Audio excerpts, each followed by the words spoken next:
Hindi po kami manghihingi ng pera, hindi po kami magbibigay ng sobre. Lahat po ng tao ay nilikha ng Diyos upang siya'y sambahin at parangalan. Isa ka sa kanyang nilikha upang siya'y purihin at sambahin. Nilikha din ng Diyos ang langit at ang lupa na sinasabi ng Genesis 1:1. At nilikha din ng Diyos ang ating unang magulang na sina Adan at Eva upang sila'y maging salamin ng katuwiran at kabanalan ng Diyos. Sa lahat ng nilikha ng Diyos dito sa lupa, tayong mga tao lamang ang binigyan niya ng pribileyo para makilala siya. Tayong mga tao lamang ang binigyan niya ng pribileyo na magkaroon ng relasyon sa Kanya. Sa ganoon, buong pagkatao dapat natin ibigin ng Diyos. Sa ganoon, sa lahat ng ginagawa natin ay dapat nabibigyan ng karangalan ang Kanyang pangalan. Ang tanong, ito po ba ang naging tugon ng tao sa Diyos?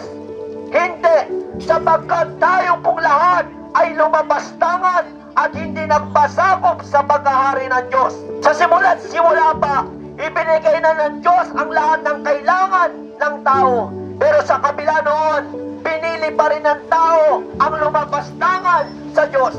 Sapagkat ang ating unang magulang na sina Adan at Eva, meron pong utos sa kanila ng Diyos na huwag nilang kainin ang bungang kahoy na nagbibigay kaalaman patungkol sa masama at mabuti. Ang tanong, sila mo'y sumuway o sumunod? Sila po ay sumuway sa utos ng Diyos. Sila'y lumabastangan. Simula nung sila'y sumuway, pumasok ang kasalanan sa mundo. Na dahil sa kasalanan, ang tao ay naging likas na makasalanan.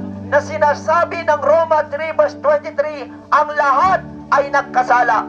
Na sinasabi din po ng Roma 3 verse 10, wala kahit isa ang naging matuwid sa paningin ng Diyos. Ang lahat ay nagkasala.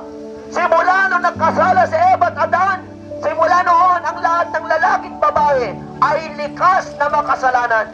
Na dahil sa kasalanan, naging kaaway tayo ng Diyos. Dahil sa kasalanan, napalayo tayo sa Diyos. Dahil sa kasalanan, napipilitan tayong gumawa ng kasamaan. Dahil sa kasalanan, nagkaroon ng kamatayan. Sabi ng Roma 6:23, ang kabayaran ng kasalanan ay kamatayan. Ano daw ang kabayaran ng kasalanan? Kamatayan. Ito po ang physical death at eternal death. At dahil sa kasalanan, nagkasakit ang tao. At dahil sa kasalanan, ano pong nangyari? Nabulag ang tao. Na kahit tayo pinapalayo sa Diyos, dahil sa kasalanan,